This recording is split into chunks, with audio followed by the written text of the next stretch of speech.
விழுப்புரம் மாவட்டம் அரசூரில் மலட்டாறு வெள்ளப்பெருக்கு ஏற்பட்டதால் வராகியம்மன் கோயிலுக்குள் சிக்கிய 18 பேர் மீட்கப்பட்டனர். கூடுதல் விவரங்களை செய்தியாளர் ஜோதி நரசிம்மன் வழங்க கேட்கலாம். ஜோதி நரசிம்மன், வணக்கம். இந்த மீட்பு நடவடிக்கை தொடர்பான விவரங்களை பதிவு பண்ணலாம்.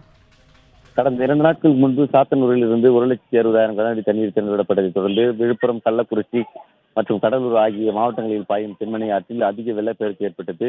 இதனைத் தொடர்ந்து திருமணிகளுக்கு முன்னதாக இருக்கக்கூடிய மலட்டாறு தென்மணி ஆற்றின் கிளை நதியான மலட்டாற்றில் வெள்ளப்பெருக்கு அதிக அளவு ஏற்பட்டு அரசூர் பகுதிகளில் வெள்ளம் கரை சூழ்ந்தது. அது இல்லாமல் இருவேல்பட்டு, அரசூர் ஆகிய பகுதிகளில் வெள்ளம் சூழ்ந்ததால் பல்வேறு இடங்களில் பொதுமக்கள் பாதுகாப்பாக தங்க வைக்கப்பட்டிருந்தாலும் கூட தங்களுடைய வீடுகளை, உடைமைகளை இழந்துதான் வெளியே வந்துவிட்டார்கள். இந்த நிலையில் அரசூர் அருகே உள்ள வராகி அம்மன் கோயிலுக்கு சாமி கும்பிட வந்த 18 பேர் உடனடி வெள்ள நீர் உடனடியாக சூழ்ந்து கொண்டதால் அங்கிருந்து வெளியேற முடியாமல் 2 நாட்களும் அங்கேயே தவித்திருந்தார்கள். அவர்களை மீட்பதற்காக ஹெலிகாப்டர் கொண்டு மீட்பதற்கான அனைத்து ஏற்பாடும் செய்யப்பட்டிருந்தாலும் கூட அது தோல்வியடைந்தது. அதனைத் தொடர்ந்து இன்று காலை தண்ணீர் வடிந்ததைத் தொடர்ந்து ஊர் பொதுமக்கள் சென்று அந்த 18 பேரையும் பத்திரமாக மீட்டு வெளியே கொண்டு வந்திருந்தனர்.